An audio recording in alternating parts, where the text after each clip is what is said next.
Сотрудники Алроса приняли участие в ежегодной международной акции «Сад памяти», в рамках которой посадят 27 миллионов деревьев по всему миру в память о каждом погибшем в годы Великой Отечественной войны. Во всех регионах нашей страны, где работают предприятия, входящие в группу компании «Алроса», будь то якутская площадка, мирнинская площадка,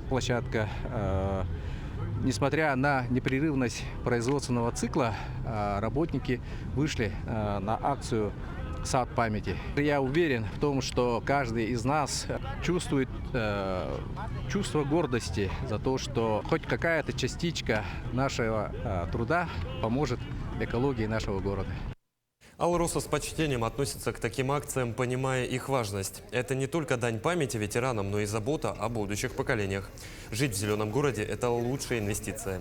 Являясь социально ответственной компанией, Алроса всегда заботится об экологии родной республики, и участие в этой акции также этому пример. Кроме участия в социальной жизни республики, компания своими силами проводит компенсационное лесовосстановление.